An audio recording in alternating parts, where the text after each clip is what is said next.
Hello friends, study with Shweta में मैं श्वेता आपका स्वागत करती हूँ। कल के लेक्चर में हमने सीखा था पर्सनल, रियल और नॉमिनल अकाउंट के रूल्स। अगर आपको वो रूल्स क्लियर है तो ही आपको आज का जो लेक्चर है वो समझ में आएगा। आज का लेक्चर है how to make journal entries. आपको 10 मार्क्स का एक क्वेश्चन आता है, 8 to 10 मार्क्स का जर्नल एंट्रीज प्रिपेयर करने के लिए। तो अगर आपको पर्सनल, रियल और नॉमिनल अकाउंट के रूल्स क्लियर है तो ही आपको ये अच्छे से समझ में आएगा। वैसे मैं सिखाते वक्त आपको रिवाइज करवा दूंगी एक बार, लेकिन फिर भी अगर आपने कल की वीडियो बहुत ज़्यादा इम्पोर्टेंट है, वो अगर नहीं देखी तो एक बार आप देख लीजिएगा, ठीक है। भी ये आज मैंने ना आपसे मैं 5 एंट्रीज शेयर करने वाली हूँ। नॉर्मली सभी ट्रांजैक्शन में ये 5 एंट्री होती ही होती है। सिर्फ आपको अमाउंट चेंज मिलेगी या पर्सन का नाम अलग मिलेगा। जैसे फर्स्ट एंट्री है स्टार्टेड बिजनेस विथ कैश ₹20,000। एक बेसिक रूल मैं आपको बताती हूँ कि एवरी ट्रांजैक्शन के आपको जो भी ट्रांजैक्शन रहेंगे ना, हर ट्रांजैक्शन में आपको 2 अकाउंट मिलेंगे, मिनिमम 2 अकाउंट तो रहते ही है। आपको ढूंढना है कि कौन सा अकाउंट है। अब ये जो है स्टार्टेड बिजनेस विथ कैश, इसमें एक अकाउंट तो है आपका ये कैश अकाउंट, एक कैश अकाउंट है। अभी बिजनेस स्टार्ट कौन कर रहा है? कोई भी पर्सन। कल ही मैंने आपको सिखाया था कि किसी भी पर्सन का नाम अगर आता है तो वो पर्सनल अकाउंट होता है। तो आप एक तो है पर्सनल अकाउंट, ठीक है, और सेकंड है यहाँ पे कैश। उसने बिजनेस में कैश लाया। जो भी पर्सन है XYZ जो बिजनेस स्टार्ट कर रहा है वो बिजनेस में एज अ कैपिटल 20,000 की कैश इन्वेस्ट कर रहा है। अभी जर्नल एंट्री कैसे बनानी है और अकाउंट्स के रूल कैसे फॉलो होते हैं वो मैं आपको बताती हूँ। भी कैश अकाउंट कौन सा अकाउंट है? Real account. कल की वीडियो में आपको मैंने बताया था कैश अकाउंट है आपका रियल अकाउंट। रियल अकाउंट का रूल क्या है? Debit what comes in, credit what goes out. अभी आपको ये सुनना है, समझना है कि बिजनेस में क्या आया? Cash I. रूल क्या है? Debit what comes in. So cash आई तो कैश को आप डेबिट करो। Cash account debit to capital 20,000। I hope this is clear. उसके नीचे ये जो ब्रैकेट में मैंने लिखा है being business started with cash, इसको नरेशन कहते हैं। नरेशन लिखना बहुत ज़्यादा इम्पॉर्टेंट है। नरेशन अगर आप नहीं लिखोगे तो आपका हाफ मार्क कट हो जाएगा। नरेशन लिखना बहुत ज़्यादा इम्पॉर्टेंट होता है। नरेशन में आपको क्या लिखना है, वो ट्रांजैक्शन में आपको क्या समझ में आया, आपके ओन वर्डिंग्स में आप लिखोगे। ओन वर्डिंग्स में 1 लाइन का सेंटेंस लिखना है। अभी इसमें आप क्या समझ रहे हो? Being business started with cash, cash lie business में, ठीक है। Second, purchase furniture of ₹5,000। अभी आपको ये देखना है इसमें सबसे पहले 2 अकाउंट कौन से है। पहले तो है परचेस अकाउंट, परचेस फर्नीचर। क्या लाया है वो? जो भी मिस्टर है वो क्या लाया है बिजनेस में? फर्नीचर। अभी कैश से आपको क्रेडिट पे नहीं बोला है, यहाँ पे कहीं पे भी मेंशन नहीं है। क्रेडिट का मतलब होता है उधारी पे लेना।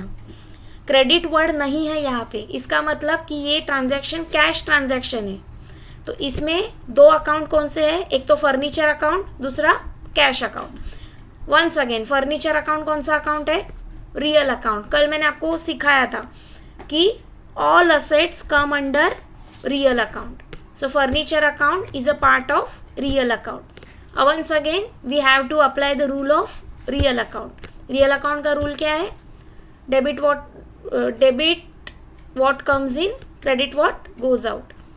क्या आया बिजनेस में? उसने परचेस किया मतलब बिजनेस में आया। क्या आया? फर्नीचर आया, तो फर्नीचर को डेबिट करो। और क्या गया?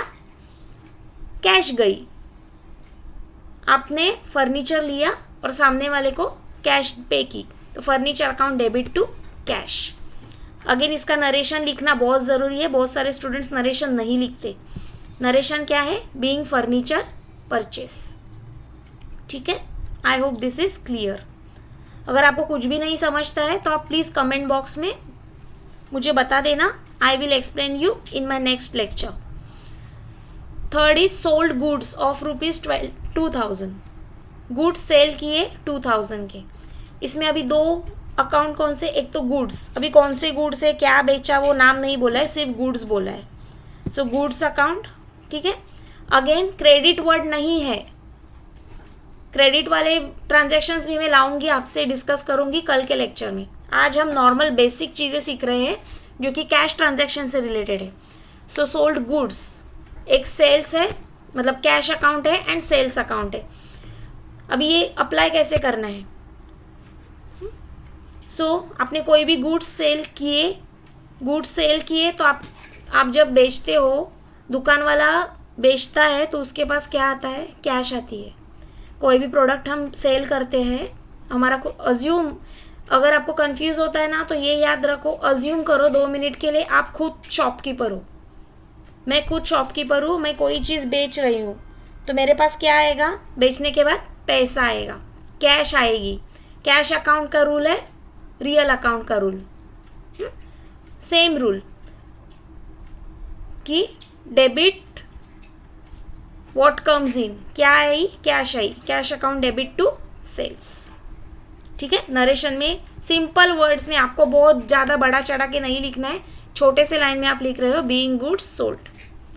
Next transaction, paid rent of ₹1,000. Okay. अभी इसमें एक ट्रिक मैं आपको बताती हूँ. जहाँ पे भी पेड, पेमेंट ये वर्ड आते हैं या रिसीव, ये सारे नॉमिनल अकाउंट होता है. कल वीडियो में मैंने बताया था आपको कि कैश आई या गई, दोनों केस में वो नॉमिनल अकाउंट होता है. बिजनेस में किसी भी वजह से कैश आती है या कैश जाती है, दोनों भी नॉमिनल अकाउंट का पार्ट होता है. हमेशा याद रखिएगा. नॉमिनल अकाउंट का रूल क्या है? Debit all expenses and losses, credit all incomes and gains. अभी रेंट पे किया तो जो पे कर रहा है उसके लिए वो एक्सपेंस है तो उसको डेबिट करो, क्योंकि हमारा रूल है debit all expenses and losses. So rent account debit to cash. एक याद रखना, जब आपको एक बार पता चला कि एवरी ट्रांजैक्शन में 2 अकाउंट होते हैं, दोनों में से एक भी अगर आपने डेबिट करना सीख लिया या एक भी क्रेडिट करना सीख लिया तो बाय डिफ़ॉल्ट दूसरा उसका रिवर्स होगा. अगर आपको डेबिट का पता चला तो सेकंड वाला अपने आप क्रेडिट हो जाएगा, और अगर आपको क्रेडिट क्या हो रहा है वो पता चला तो उसका वाइस वर्सा आप करना सीख जाओगे. Last transaction, commission receive. मैंने आपको अभी बोला anything receive, discount receive, cash receive, commission receive, anything receive is your income and it is a part of nominal account. Credit all incomes and gains, उसका rule खुद ही बोलता है, जो income है जो गेन है उसको क्रेडिट करो. सो क्रेडिट क्या करना है? क्या रिसीव हुआ? कमीशन रिसीव हुआ, कमीशन को क्रेडिट करो. बचा क्या? अभी आपको पता है कमीशन अगर क्रेडिट हो रहा है तो बचा क्या? कैश हो जाएगा debit. So cash account debit to commission. Simple words में उसका नरेशन लिखा है बीइंग कमीशन रिसीव. ठीक है. ये 5 जो मैंने आज लिए हैं ट्रांजैक्शंस, आपको नॉर्मली आपके बुक में भी आप देखिएगा, ये 5 ट्रांजैक्शन एवरी क्वेश्चन में होते हैं, एवरी इलस्ट्रेशन में आपको मिलेंगे ही मिलेंगे.